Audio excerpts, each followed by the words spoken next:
lorsque nous parlons de générer des revenus passifs, dans cet épisode-là, on a pu émettre déjà des avantages dans l'univers de la crypto-monnaie. On a pu voir par exemple la facilité de prendre un prêt sans justificatif, ce qui peut être déjà extrêmement utile et aussi un énorme avantage pour des personnes qui ne seraient pas dans un statut de pouvoir en demander dans une banque, de ne se voir que refuser des prêts. C'est un premier pas vers la liberté financière que de pouvoir s'octroyer un prêt en tant que particulier sans aucun justificatif. Il y a d'autres avantages de pourquoi d'ailleurs cette technologie a été créée, c'est la facilité de transférer de l'argent à l'international, sans frais, voire peu, et surtout immédiatement. Aujourd'hui, si vous souhaitez envoyer un virement, je ne sais pas, de la France aux États-Unis, il faudra compter 1 semaine à 2 semaines.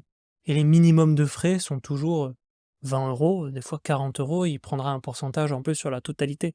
Donc, il y a complètement, on va dire, une marge énorme, un gouffre, entre la finance d'aujourd'hui et la finance décentralisée que proposent les crypto-monnaies et leur technologie. Il suffit que 2 personnes aient une application sur leur téléphone avec de la crypto-monnaie, et ils peuvent s'envoyer du coup cette crypto-monnaie à l'autre personne avec peu de frais et immédiatement. Et la personne qui recevra du coup cette crypto-monnaie pourra facilement l'échanger contre de l'euro ou sa devise, son dollar, s'il est aux États-Unis par exemple, et pourra du coup l'utiliser comme si de rien n'était. Parce que maintenant, il existe réellement des concurrents aux banques d'aujourd'hui. Il existe des applications comme les banques où les partenaires comme Visa ou Mastercard nous permettent du coup de fournir des cartes bancaires pour payer avec la crypto-monnaie.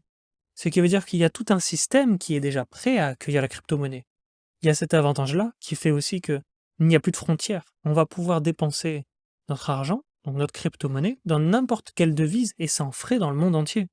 Il n'y a plus à se poser la question de on est en France, on est en Europe, ou on est en Amérique, ou en Asie. Il n'y aura pas de frais impliqués. Donc j'appelle ça des banques, parce que c'est ce qu'elles ressemblent le plus. Elles proposent des taux d'intérêt qui sont beaucoup plus élevés, elles proposent une carte bancaire, elles proposent un moyen d'échanger nos devises, donc nos crypto-monnaies sur leur application. Il existe plusieurs applications, et d'ailleurs on en parlera ensemble. Je discuterai de quelle application j'utilise moi, et quels ont été les avantages d'en utiliser. Il en existe bien d'autres et encore d'autres qui vont être créés. Mais bien sûr, il ne faut pas oublier que toujours les banques actuelles garantissent les fonds que vous avez. C'est-à-dire que votre épargne, si vous avez 10 000 euros d'épargne, vous aurez toujours 10 000 euros d'épargne. À partir du moment où vous êtes sur des applications bancaires en crypto-monnaie, rien ne vous garantit que si l'application s'arrête, que si le projet de cette banque en ligne s'arrête, rien ne vous garantit que vous allez récupérer vos fonds. Encore une fois, ça fait partie de l'épisode de faire attention à votre investissement dans cet univers.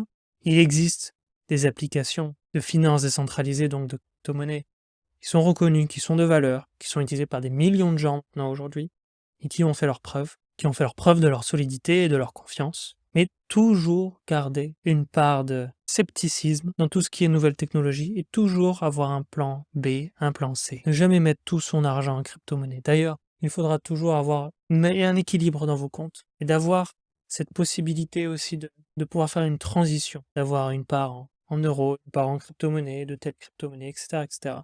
C'est ce que l'on appelle diversifier d'ailleurs son capital. C'est aussi le but. Donc il y a aussi le fait de prendre le contrôle de votre argent. Que vous n'êtes plus soumis au système financier actuel. Vous gérez vous-même votre argent, vous n'avez plus d'intermédiaire. Et ça, c'est une part peut-être psychologique, intéressante sur le fait de je ne laisse plus mon argent à la banque dormir, je ne laisse plus d'autres personnes gérer mon argent, je gère moi-même l'argent. Et ça, c'est un point très important de cette chaîne. C'est encore une fois de contrôler son propre argent, d'éviter d'avoir des émotions, d'éviter d'avoir quoi que ce soit en rapport avec son propre argent.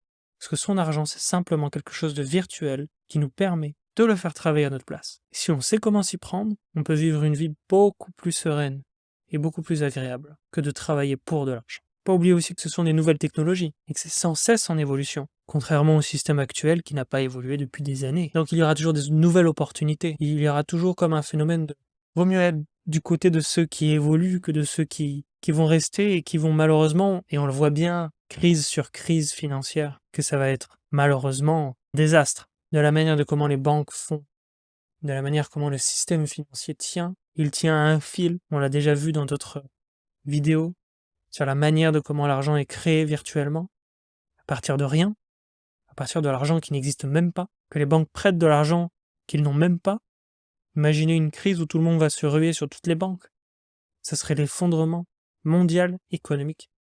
Donc, il faut voir la crypto-monnaie comme un plan B. Donc, ne pas tout mettre sur les crypto-monnaies. Les gens vont le faire, vont être radicaux là-dessus. Mais donc, c'est une nouvelle technologie qui va donner une nouvelle opportunité et qui ne cesse d'évoluer. Donc, bien sûr, elle va avoir des ratés. Et elle en a déjà eu.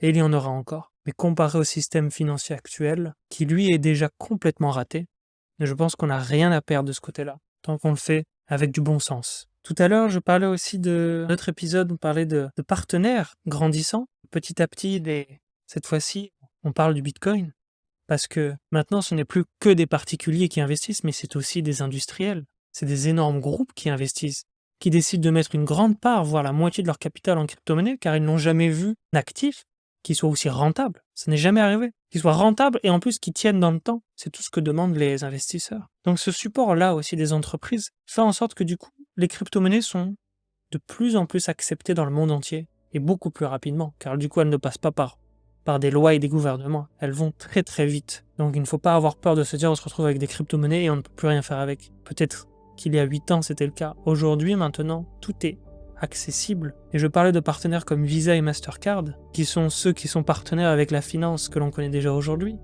Vous avez tous une carte bancaire Visa ou Mastercard. Aujourd'hui, elles sont liées avec les banques de finances décentralisées et nous permettent du coup de payer directement avec une Visa, avec nos crypto-monnaies. Donc il n'y a même plus aucun intérêt à avoir une carte bancaire avec la finance centralisée que l'on connaît aujourd'hui. Et tout est question d'équilibre et de transition.